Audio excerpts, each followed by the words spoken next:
They fired me on a rainy Friday afternoon after forcing me to train my successor, who had called me a fierce sister on Slack. But 3 weeks later, I was back, not with a tearful speech, but with a check, worth exactly $1. And it brought the entire company to its knees.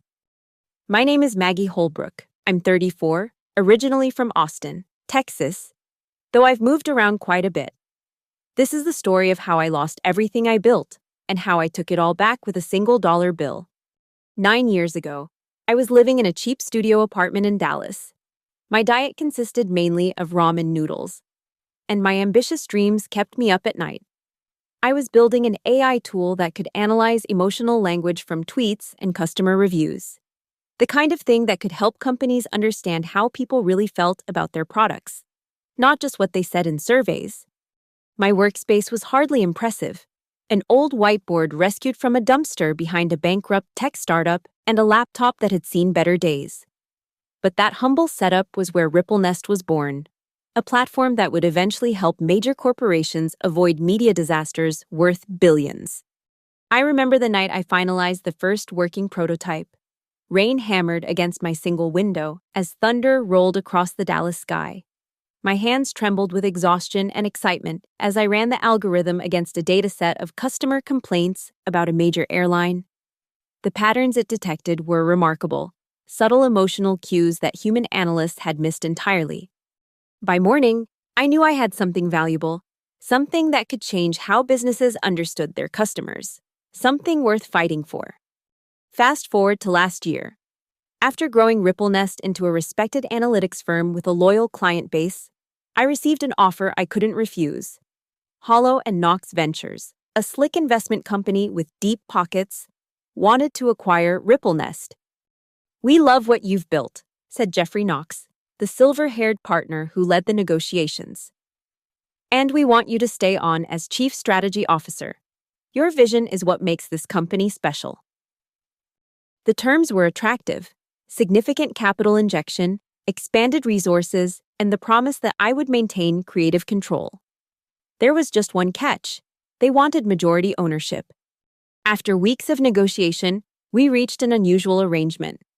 I would sell the company for the symbolic price of $1, but with a special clause: if I were ever fired without just cause, I would have the right to buy back the entire company, also for exactly $1.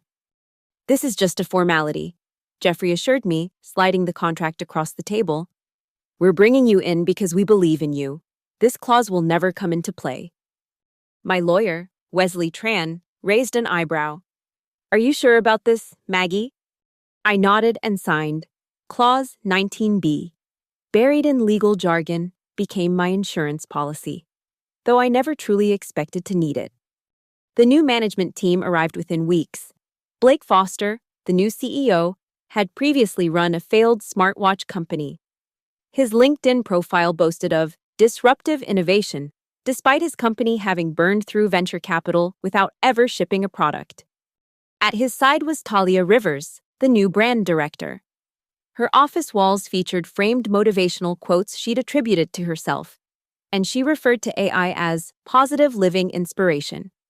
During our first meeting, she suggested we rename our core analytics engine to something more spiritually aligned. "What's wrong with Sentiment Analysis Suite?" I asked. "It lacks magic," she replied, waving her hands dramatically. "We need something that sparks joy." That was just the beginning. Gradually, I found myself pushed out of key decisions. Technical meetings transformed into creative energy synchronization sessions, where we were encouraged to visualize success rather than discuss actual code implementation. The original whiteboard where I'd sketched my first MVP was removed to reduce founding memory pressure and replaced with a corkboard for inspiration collages. My pride and joy, the Insight Pulse project that could predict customer sentiment shifts before they appeared in metrics, was reimagined as a dashboard filled with pastel colors and a mascot, a rabbit wearing a helmet named Binky. Binky guides users through the data journey, Talia explained, as if speaking to a child. He makes analytics approachable. I watched in horror as my sophisticated sentiment analysis tool was reduced to cartoon animations and simplified graphs that obscured the actual insights.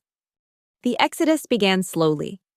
First, our back-end engineer quit, citing philosophical differences with the new direction. Then our NLP team lead departed for a competitor.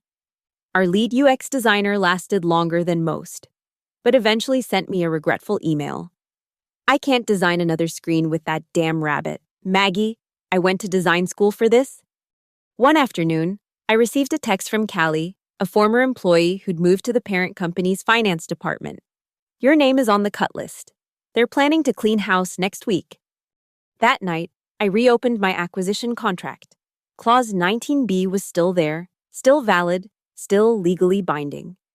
I prepared a $1 check, signed it, sent it to Wesley Tran with the message, "Hold this, wait for my signal." The following Friday, HR scheduled a meeting for 4:30 p.m. The conference room was cold, the lighting dim. Blake sat at the head of the table, Talia beside him, both wearing expressions of rehearsed concern. An HR representative I barely knew stood in the corner, clutching a folder.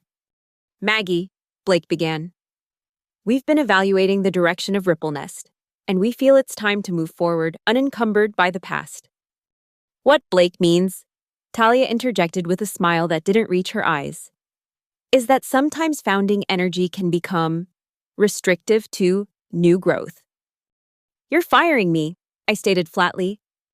"We're restructuring," the HR representative corrected. "Your position as CSO is being eliminated." Blake slid a severance package across the table. "This is generous, considering the company's current runway. You should be grateful to have been part of this journey." I didn't argue, didn't show emotion, simply gathered my belongings under the watchful eye of a security guard wearing a t-shirt with a cat meme. As I walked out into the rain, it always seemed to rain during pivotal moments in my life, I sent Wesley a single text. "Now." Monday morning, Blake and Talia received FedEx envelopes containing a letter and the $1 check. The legal department panicked. The clause is still valid. She's now the controlling shareholder. And the company hasn't fully merged legally. They were forced to relinquish all intellectual property rights and operational control. Meanwhile, I sat in Wesley's office, sipping iced tea, reading emails from 3 former clients. "If you're back in charge, we're ready to fund a bridge round." "Binky makes me want to smash my computer. We want Maggie." "Is the old dashboard coming back? Please say yes." I rented a small office 2 buildings away from the former headquarters. New name, Ripple Nest Labs. I rehired the NLP team, the UX designers, the marketing specialists who understood our value proposition. We framed Clause 19B and hung it on the wall. Proof that pettiness pays.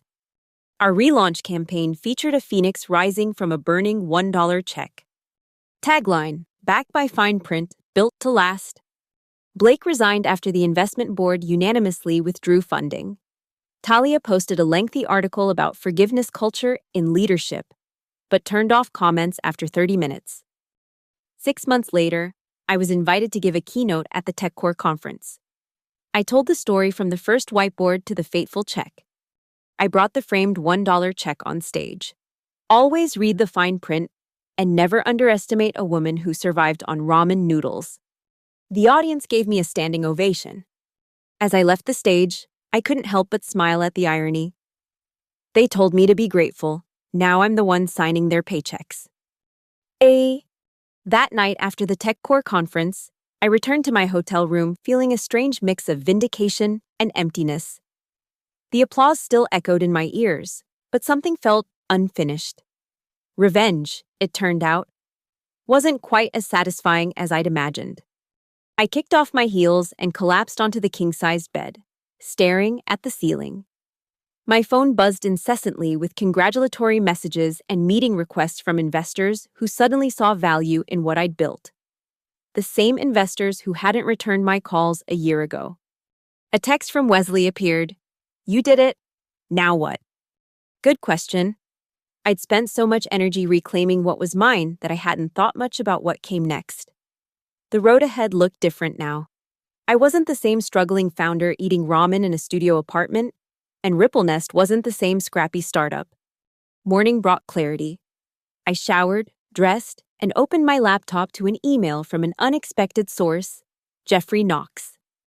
Impressive move. Maggie, I underestimated you.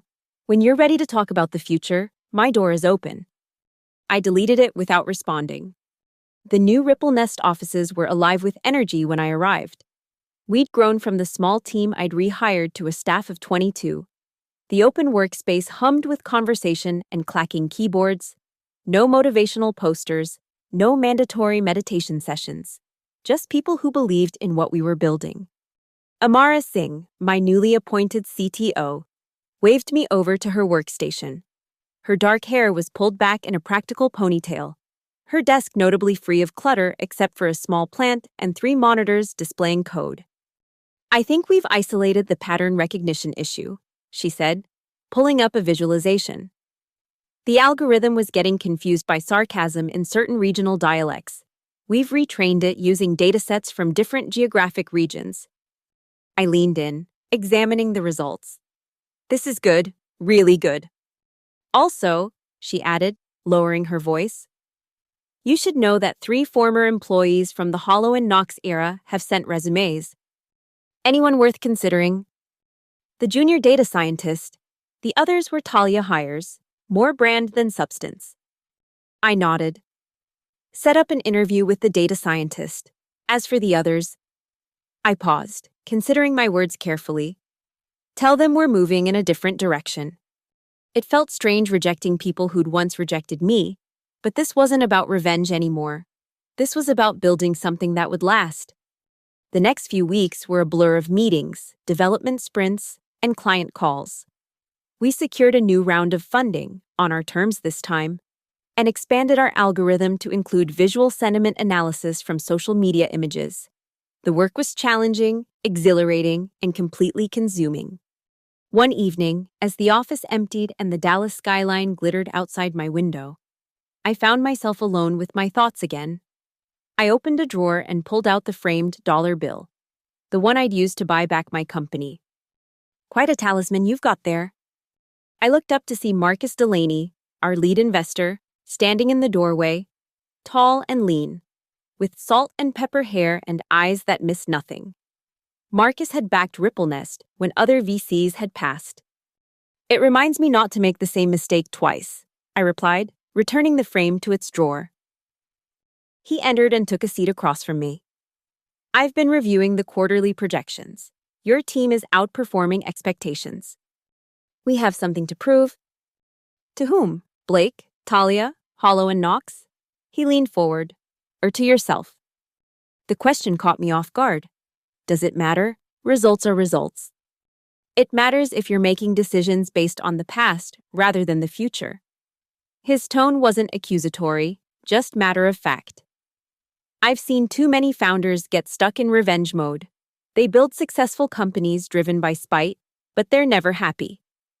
I bristled. I'm not saying that's you, he interrupted gently. Just something to think about. Anyway, the board is impressed. We're prepared to support the international expansion you proposed. After he left, his words lingered. Was I still defining myself by what had happened? Was Ripple Nest's rebirth still too tethered to its fall?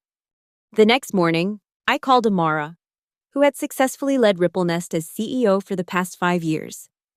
I need your honest assessment, I said after explaining the president's offer.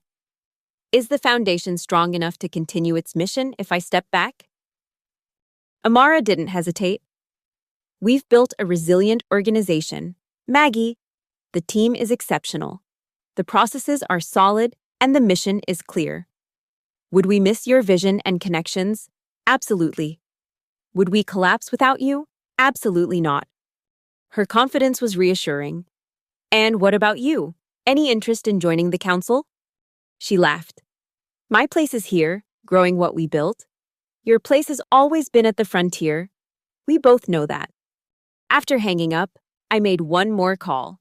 To Wesley Tran, who had remained my legal advisor through every phase of my journey. A presidential appointment, he mused. quite a distance from that studio apartment in Dallas. Do you think I should accept? You're asking the wrong question, he replied. You should be asking what you want your legacy to be. His words stayed with me as I drafted my response to the president. By evening, my decision was made. 1 week later, I stood beside the president as she announced the formation of the Council on Technological Innovation and Ethical Implementation. Camera flashes illuminated the rose garden as I stepped to the podium. 9 years ago, I built a company on the belief that technology should serve humanity, not the other way around. I began. Today, I accept this appointment with that same conviction. Our greatest innovations mean nothing if they don't improve lives, expand opportunities, and address our most pressing challenges. The transition was swift and demanding. I appointed my most trusted lieutenant at the foundation as the new executive director, maintaining a position on the board but relinquishing operational control. The council's work consumed my days and often my nights, as we crafted policies to ensure emerging technologies would benefit society broadly rather than deepen existing divides. 6 months into my tenure, I received an unexpected message. Blake Foster wanted to meet. Unlike my reconciliation with Jeffrey and my encounter with Talia, this invitation stirred old emotions. Blake had been the face of my ouster, the one who had looked me in the eye and told me to be grateful as he stripped away everything I'd built. After the buyback, he had disappeared from the tech scene entirely. Curiosity won out over resentment. We arranged to meet at a quiet cafe in Orsihour. Blake had aged considerably in the 8 years since our last encounter. The slick executive had been replaced by someone more subdued, his designer suit exchanged for a casual button-down shirt and khakis. Thank you for agreeing to see me, he said, his former confidence notably diminished. What can I do for you, Blake? I kept my tone neutral, professional. He took a deep breath. I wanted to apologize. What happened at Ripple Nest? The way we pushed you out, it was wrong. I knew it then, but I convinced myself it was just business. I studied him, searching for signs of insincerity, but finding none. Why now? It's been 8 years. Because I'm starting over, he explained. After Ripple Nest, I bounced between executive positions, but nothing stuck. Eventually, I had to ask myself why. The answer wasn't pleasant. And what was it? I asked, genuinely curious. I was building on sand, he said simply. Chasing trends instead of creating value. Pursuing status instead of purpose. He met my eyes directly. Watching what you've done since, rebuilding Ripple Nest, launching the foundation. And now this council, it's forced me to reconsider everything. His vulnerability was unexpected. The Blake I'd known would never have admitted failure, let alone sought out the person he'd wronged to do so. What are you doing now? I asked. Teaching entrepreneurship at a community college in Oregon. He smiled at my surprise. I know, not where you'd expect to find me. But I'm trying to help students avoid the mistakes I made. As our conversation continued, I felt the last remnants of bitterness dissolving. Not because Blake deserved forgiveness, but because holding on to that anger no longer served any purpose in my life. Before we parted, he asked, Do you ever think about how differently things might have turned out if we hadn't tried to push you out? I considered his question carefully. Everything that happened, the buyout, the ouster, the comeback, it all shaped what came after. Without that experience, there might be no foundation, no council. So in a strange way, perhaps things unfolded exactly as they needed to. He nodded, a mixture of regret and acceptance in his expression. That dollar bill, it changed both our lives, didn't it? Just in very different ways. It did. I agreed. Though I think the change came not from the dollar itself, but from what it represented, the choice to fight for something that matters. As I walked back to my office after meeting Blake, I reflected on how far we'd both come from that rainy Friday when they'd fired me. His journey had been one of humbling and redirection. Mine had been one of reclamation and expansion. Different paths, but both transformative. The council's work intensified over the following year. We established new frameworks for AI governance, created incentives for ethical innovation, and launched initiatives to ensure technological access in underserved communities. The partisan divisions that typically paralyzed Washington seemed less pronounced in our arena, perhaps because the challenges we addressed transcended traditional political boundaries. During this period, I received an invitation to speak at a global technology summit in Singapore. The organizers wanted me to address the evolving relationship between government, industry, and innovation. It was an opportunity to share our work with international stakeholders and learn from their approaches. The summit coincided with the 10th anniversary of RippleNest's founding. A decade since I'd sat in that studio apartment with my salvaged whiteboard, eating ramen and coding late into the night. The symmetry felt significant.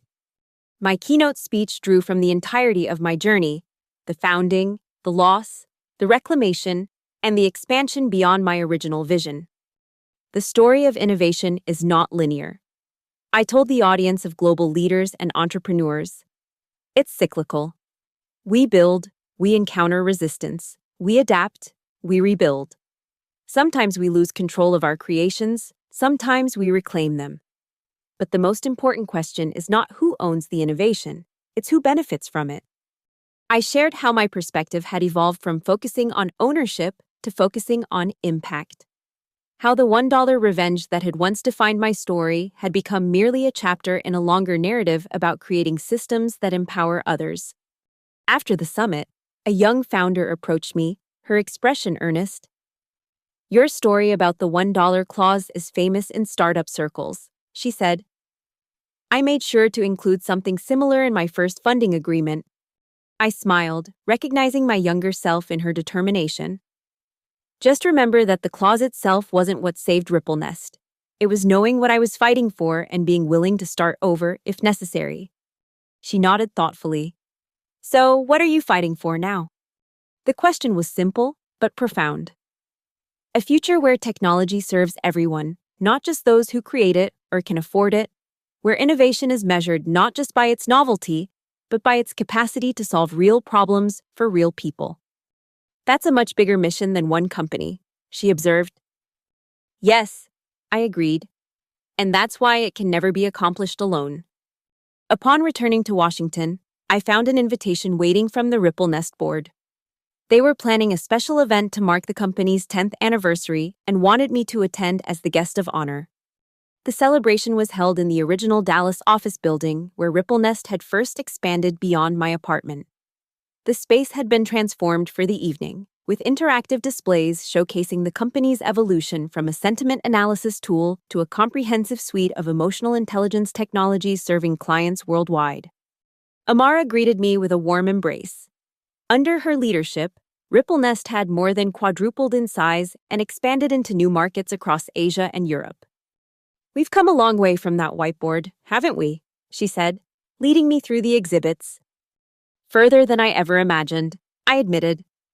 We stopped before a special display case containing artifacts from the company's history: the original whiteboard, now preserved rather than repurposed, early code printouts, and at the center, the framed $1 check I had used to buy back the company. "Still the most famous dollar in tech," Amara noted with a smile. "And the best investment I ever made," I replied. The evening was filled with reunions. Early employees who had shared those uncertain first years, clients who had believed in our vision before it was proven, investors who had supported our independence. Even Jeffrey Knox made an appearance, now a vocal advocate for founder-friendly investment terms after our partnership had proven so successful. Near the end of the event, Amara called for everyone's attention and invited me to the stage. 10 years ago, Maggie Holbrook created RippleNest with nothing but determination and vision. She began. She fought for it when it was taken away, rebuilt it when others might have given up, and then did something even more remarkable: she let it grow beyond herself. She revealed a plaque that would be installed in the headquarters lobby. Founded with vision, reclaimed with courage, advanced with wisdom. As applause filled the room, I felt a sense of completion. The circle that had begun with that studio apartment and salvaged whiteboard had expanded far beyond what I could have envisioned, encompassing not just a company, but a foundation, a council, and countless lives touched by the ripple effects of that initial creation. Later that night, back in my hotel room, I received a message from the president. Your council recommendations on inclusive technology access have been approved. Funding secured. Implementation begins next month. Another circle expanding, another ripple moving outward. I opened my wallet and removed the silver dollar coin my team had given me years ago, when I stepped back from daily operations. I'd carried it as a reminder of how small beginnings can lead to significant outcomes. Now, I placed it beside the message from the president, a symbol connecting my past to this new chapter. The $1 revenge had been satisfying in the moment, but the legacy that followed, the companies launched, the founders supported, the policies shaped, that was the true return on investment. As I drifted to sleep, I thought about that rainy Friday when they'd fired me, and how what had seemed like an ending had actually been a beginning. How losing control had ultimately led to impact beyond anything I could have achieved if the original acquisition had gone as planned. Sometimes you have to lose something to discover what matters most. Sometimes you have to start over to build something better. And sometimes, the most powerful revenge isn't about getting even, it's about moving forward. The next morning, I boarded a flight back to Washington, ready to continue expanding the circles of impact that had begun with a single dollar and a refusal to give up. In the years that followed, the Council's work helped shape a new era of technological development, one characterized by broader access, stronger ethical frameworks, and greater diversity among innovators. The Ripple Nest Foundation expanded internationally, supporting founders across 5 continents. And Ripple Nest itself continued to thrive under Amara's leadership, remaining true to its core mission while evolving to meet new challenges. My own path continued to evolve as well. After completing my term on the council, I accepted a position leading a global initiative to ensure emerging technologies addressed humanity's most pressing challenges, from climate change to healthcare access to educational opportunity. The work took me around the world, connecting innovators with resources and bringing diverse perspectives to the table. In each location, I sought out local entrepreneurs working on solutions tailored to their community's specific needs. Their creativity and determination reminded me daily of why I had started this journey in the first place. On the 15th anniversary of Ripple Nest's founding, I returned to that original studio apartment building in Dallas. The neighborhood had changed dramatically, gentrified with coffee shops and tech offices, but the building itself remained, now with a small plaque noting its significance in Ripple Nest's origin story. As I stood looking up at the window of my former apartment, a young woman approached. "Excuse me," she said hesitantly. "Are you Maggie Holbrook?" I nodded, surprised to be recognized in this context. "I'm sorry to bother you," she continued. "I'm a computer science student at UT Dallas. We studied your journey in my entrepreneurship class. I never expected to actually meet you, especially here. I come back occasionally," I explained, "to remember where it all started." She gestured toward the building. "Is it true you coded the first version of Ripple Nest in that apartment?" "Yes, 3rd floor, corner unit. The rent was cheap, and the internet was reliable, all I needed at the time." Her eyes widened with a mix of awe and determination. "I'm working on something too. An algorithm that helps predict water scarcity patterns. It's still early, but you believe in it." I finished for her. She nodded. "Exactly." I recognized in her the same fire that had driven me 15 years earlier, the conviction that technology could solve meaningful problems if directed with purpose and persistence. "Do you have time for coffee?" I asked. "I'd love to hear more about your work." As we walked to a nearby cafe, I realized that this, connecting with the next generation of builders and problem solvers, was perhaps the most meaningful ripple from that $1 investment. Not the company reclaimed or the personal vindication, but the stories that inspired others to create their own beginnings. The $1 revenge had made headlines and business school case studies. But the legacy that continued to unfold with each new builder, each new solution, each life improved, that was the true currency of change. And unlike revenge, which diminishes with time, this currency only grew more valuable with each passing year and each new circle expanding outward from that initial disruption. From $1 to a movement. From a personal setback to a collective step forward. From a story of reclamation to one of continuous creation. The most powerful response to those who tell us to be grateful while taking what we've built isn't just to prove them wrong. It's to build something so much larger that the original conflict becomes merely a footnote in a much greater story of impact and possibility. As the young innovator shared her vision over coffee, I smiled at the symmetry of the moment. One founder at the beginning of her journey, another 15 years in, both connected by the belief that technology should serve humanity's deepest needs rather than merely its surface desires. The circle continues, the ripples expand, and the story that began with a $1 revenge transforms into something far more valuable. A legacy of purpose that extends far beyond any single founder or company. In the end, they told me to be grateful for being part of the journey. Now I'm grateful for the journey I created instead. I made a decision. I gathered the team for an all-hands meeting. You all know the story of how we got here, I began, looking around at the faces of people who had believed in me enough to return. But today, I want to talk about where we're going. I unveiled our 3-year roadmap, expanding our emotional analytics to voice recognition, developing targeted consultation services for crisis management, and building a more accessible version of our platform for small businesses. From now on, we're not the company that came back from the dead. We're the company that's defining the future of emotional intelligence in business. Our story isn't about a dollar bill, it's about what we're building together. The room erupted in applause. As the team dispersed, energized by the new vision, Amara approached me. About time, she said with a knowing smile. I was wondering when you'd stop looking in the rearview mirror. Was it that obvious? Only to those of us who know what it's like to lose something you've built. She shrugged. But now we build something better. That afternoon, I received another email from Jeffrey Knox.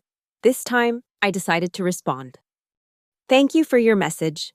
Ripple Nest Labs is focused on the future, not the past. We wish Hollow and Knox success in their ventures as we pursue our own. Regards, Maggie Holbrook. Professional. Concise. Final. As weeks turned into months, Ripple Nest Labs flourished. Our client list grew, our technology advanced, and our reputation solidified. We moved into larger offices, not because we needed to impress anyone, but because we were genuinely outgrowing our space. The framed dollar bill remained in my drawer. A reminder, but no longer a talisman. Sometimes I would go days without thinking about Blake, Talia, or the takeover that had nearly destroyed everything. Then came the invitation that changed everything again. Ms. Holbrook. We would be honored if you would deliver the commencement address at this year's graduation ceremony. Read the email from the Dean of Business at my alma mater. Your journey embodies the entrepreneurial spirit we hope to instill in our students. I accepted immediately. Public speaking had become easier since the TechCore keynote, and I welcomed the opportunity to share what I'd learned with young entrepreneurs. The day of the ceremony was bright and clear. No rain this time. As I looked out over the sea of eager faces in caps and gowns, I realized I had a choice. I could tell them the story of revenge that had made headlines, or I could tell them something more valuable. 9 years ago, I started a company with nothing but an old whiteboard and a laptop. I began. Today, I want to tell you about the mistakes I made along the way, not just the ones other people made against me. I spoke about the early days when I'd tried to do everything myself, about the times I'd chosen the wrong partners because I was desperate for funding, about how I'd sometimes valued growth over culture. The dollar bill that bought back my company makes for a great story. I admitted, but the real lesson isn't about clever contract clauses or sweet revenge. It's about building something so valuable that it's worth fighting for, and creating a culture so strong that people want to be part of it, not because of fancy offices or a cool brand, but because the work matters. After the ceremony, a young woman approached me, clutching a business plan. Ms. Holbrook, your story changed how I think about my startup, she said, eyes bright with determination. I've been focused on impressing investors, but now I see I need to focus on building something worth defending. Her words struck a chord.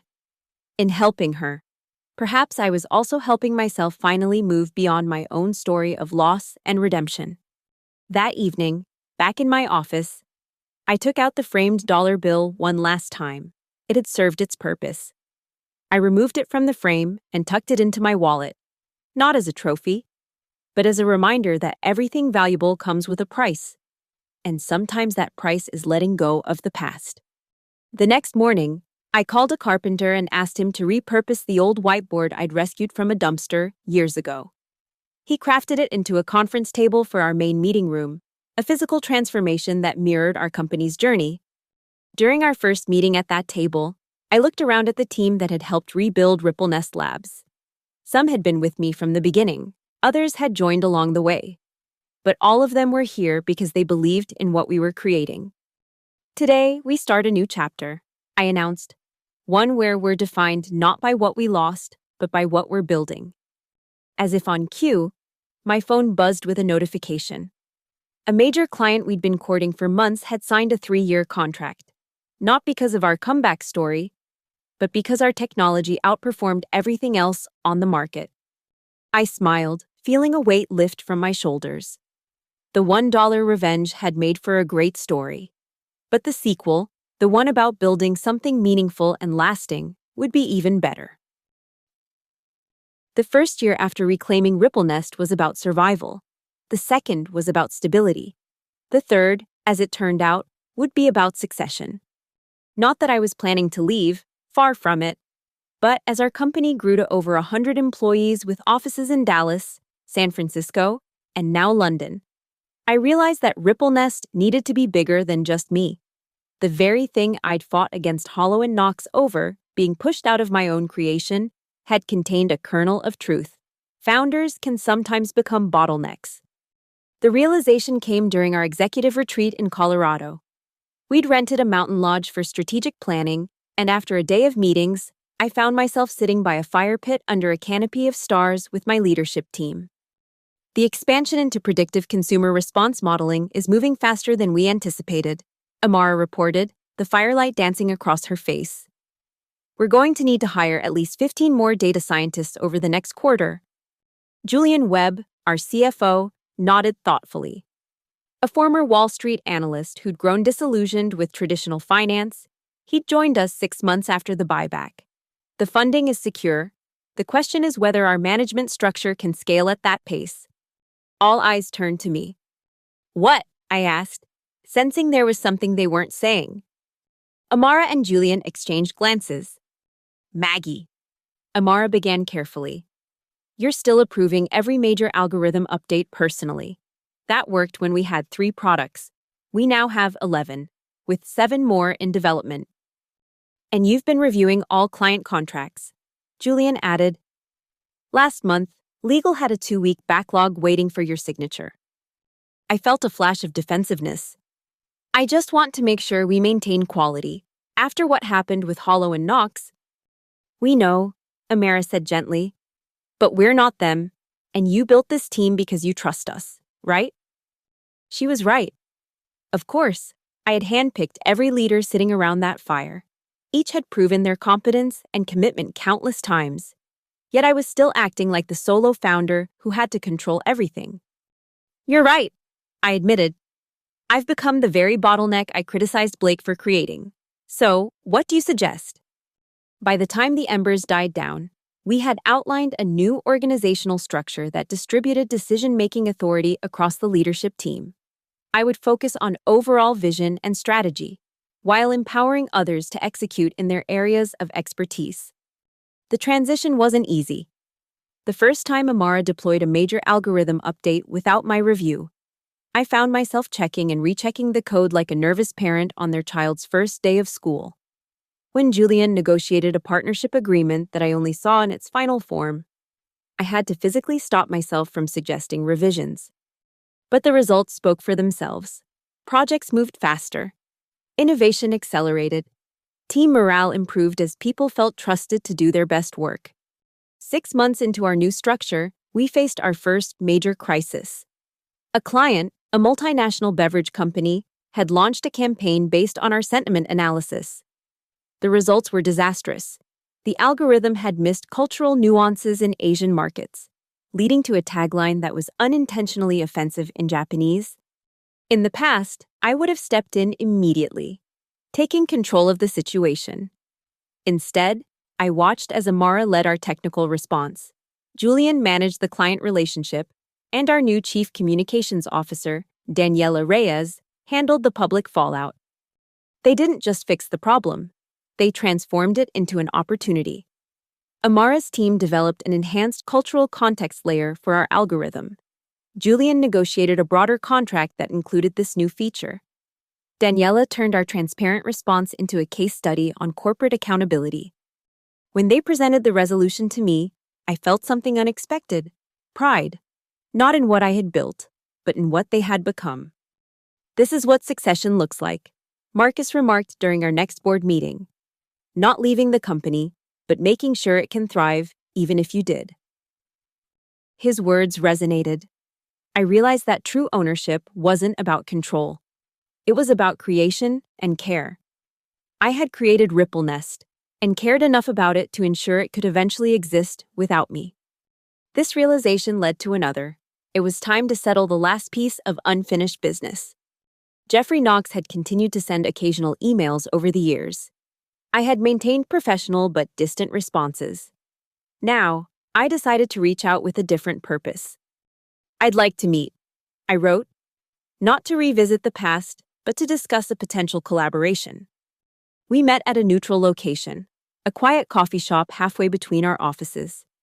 Jeffrey had aged in the 3 years since our last encounter, the silver in his hair now dominant, lines deeper around his eyes. I must admit, I was surprised to receive your invitation, he said after we'd exchanged pleasantries. Probably not as surprised as I was to send it, I replied with a small smile. But I've been thinking about ecosystems and how even competitors can sometimes serve each other's interests. I outlined my proposal. Ripple Nest Labs would develop a specialized version of our sentiment analysis tools for the financial sector, Hollow and Knox's primary market.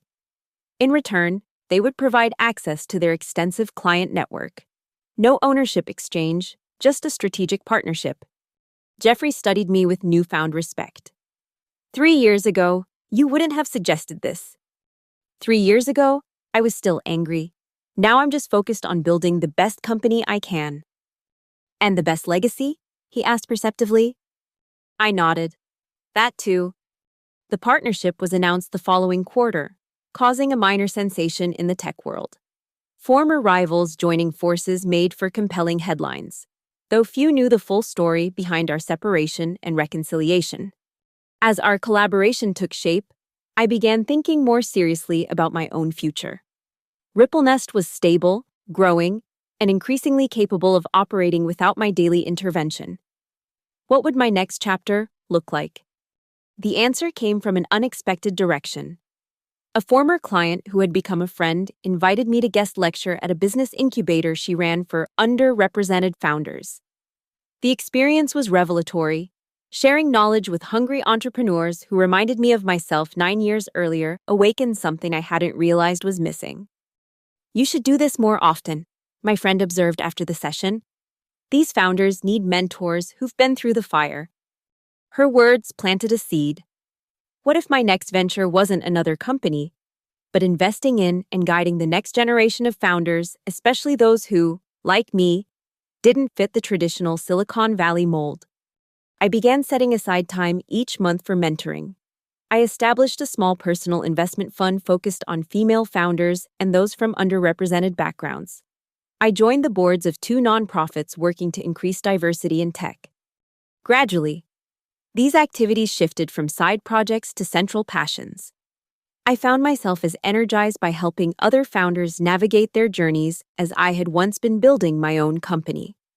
During this period of transition, I received an unexpected visitor at our Dallas headquarters.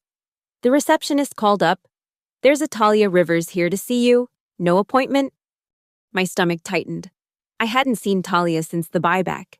What could she possibly want? Curiosity won out. "Send her up." Talia looked different, less polished, more authentic. Gone were the designer clothes and carefully cultivated, brand guru persona. She wore simple jeans and a button-down. Her previously highlighted hair, now its natural brown. "Thank you for seeing me," she said, standing awkwardly in my office doorway. "What can I do for you, Talia?" I kept my tone neutral. She took a deep breath. "I owe you an apology. What we did, what I participated in, was wrong. I've spent 3 years trying to convince myself otherwise. But seeing what you've built here while my career has stalled, it's been a wake-up call." I gestured for her to sit. "What happened after you left?" "Struggled to find another position. My association with the Ripple Nest fiasco made me toxic in certain circles." She gave a rueful smile. "Turns out spiritual branding consultant isn't in high demand during a tech downturn. And now? I'm starting over. Literally. I've enrolled in a UX design program, trying to build real skills instead of just speaking the language." She met my eyes directly. "I don't expect forgiveness or help. I just needed to acknowledge what happened and take responsibility for my part in it." Her honesty surprised me. 3 years ago, I might have enjoyed seeing her humbled. Now, I just saw someone trying to rebuild, something I understood intimately. "Everyone deserves a second chapter. Talia," I said finally. "I wish you luck with yours." After she left, I sat at my desk, turning an unexpected page in my own story. The circle felt complete somehow. That evening, I called an all-hands meeting. The entire company gathered in our largest conference room, curiosity evident on their faces. 5 years ago, I sketched an idea on a whiteboard, I began. 3 years ago, I bought that idea back for $1. Today, I want to talk about what happens next. I announced my intention to step back from day-to-day operations over the coming year. Amara would become CEO, with Julian as COO. I would remain as chairperson of the board and chief innovation advisor, focusing on strategy and new initiatives. But my primary focus will be launching the Ripple Nest Foundation. I continued, revealing the project I'd been developing in secret. We'll provide funding, mentorship, and resources to founders from underrepresented backgrounds building technologies that create positive social impact. The room erupted in applause. As the noise died down, someone called out, "Will the foundation also have a special clause for $1 buybacks?" Laughter rippled through the room. I smiled. "No buyback clauses, but we will have $1 investments, symbolic first dollars to remind these founders that their vision is what truly matters, not the initial capital." The transition took place over the next 12 months. There were challenges, adjustments, and occasional moments of doubt. But by the end of the year, Ripple Nest was thriving under its new leadership, and the foundation had made its first 10 investments. On the 5th anniversary of reclaiming the company, we held a celebration, not to commemorate the buyback, but to honor how far we'd come since. The event doubled as a showcase for the foundation's portfolio companies, giving these new founders a platform to present their visions. As I watched a young woman demonstrate technology that could predict environmental impact from corporate supply chains, technology that might never have existed without the foundation's support, I felt a sense of fulfillment that far surpassed the vindication of my $1 revenge. Marcus found me observing from the back of the room. "So," he said, "was it worth it? All of it?" I considered the question carefully. The buyback? Absolutely. But not for the reasons I thought at the time. Oh, I thought I was fighting to reclaim what was mine. But really, I was fighting for the chance to discover what Ripple Nest, and I, could become. I gestured toward the founders presenting their innovations. And that turned out to be something much bigger than revenge. He nodded, understanding. From $1 to full circle. Something like that, I agreed. Later that night, alone in my office, I opened the drawer where I'd kept the framed dollar bill for so long, but it wasn't there anymore. I donated it to the company museum we'd created in the lobby, along with the original whiteboard-turned conference table and other artifacts from our journey. Instead, I found a small box I didn't recognize. Inside was a silver dollar coin with a note from my team. "For your next chapter, because some things are worth more than $1. But the best things start with just one. I smiled, slipping the coin into my pocket. They were right. The best things do start with just one idea, one risk, one second chance. As I left the office that night, I passed the wall where we'd once hung Clause 19B. In its place was our new company motto, etched in simple letters: build to last, lead to lift, learn to leave. The $1 revenge had been a powerful chapter in my story. But I was discovering that the sequel, the one about letting go, lifting others, and leaving a legacy beyond oneself, was the more meaningful narrative. And unlike revenge, this story had no end, only new beginnings. 5 years after stepping back from daily operations at Ripple Nest, I found myself in a position I'd never imagined, sitting across from the president in the Oval Office. "Ms. Holbrook," she said, gesturing for me to take a seat. "Thank you for coming on short notice." "I'm honored by the invitation, Madam President," I replied, still processing the surreal nature of the situation. The Ripple Nest Foundation had grown beyond my wildest expectations. What began as a small initiative to support underrepresented founders had evolved into one of the most influential incubators in the tech industry. Our portfolio companies were addressing critical challenges in climate technology, healthcare accessibility, and economic equality. This success had thrust me into a new role as a public advocate for inclusive innovation. I'd testified before Congress on barriers facing women and minority entrepreneurs, consulted with international governments on technology policy, and written a best-selling book about resilient leadership. But nothing had prepared me for this meeting. "I'll get straight to the point," the president said, her direct manner matching her reputation. "I'm establishing a new council on technological innovation and ethical implementation, given your unique perspective at the intersection of entrepreneurship, technology, and social impact. I'd like you to chair it." I blinked, momentarily speechless. "That's unexpected." She smiled slightly. "Is it? Your foundation has launched 43 companies that are actively solving problems government has struggled with for decades. You've demonstrated an ability to identify transformative ideas and nurture them responsibly. And you've proven you can work with stakeholders across the political spectrum. May I ask why now? Technology policy has been contentious for years." "Because we're approaching a tipping point," she replied, her expression growing serious. "AI, biotechnology, quantum computing, these innovations are advancing faster than our regulatory frameworks can adapt. We need a new approach that balances innovation with ethical considerations and equitable access." The opportunity was compelling. The council would have real influence on national policy and substantial resources to implement initiatives, but it would also mean significantly reducing my involvement with the foundation. "I need to think about this," I said honestly. "Of course, but not too long," she replied with the pragmatism of someone accustomed to making decisions that affected millions. "The announcement is scheduled for next week." As my car pulled away from the White House, I called the one person whose perspective I trusted most on matters of legacy and purpose. "Marcus, I need your advice." We met at his Georgetown brownstone that evening. Now in his 70s, Marcus had officially retired from active investing but remained on the Ripple Nest board and served as a trusted advisor to the foundation.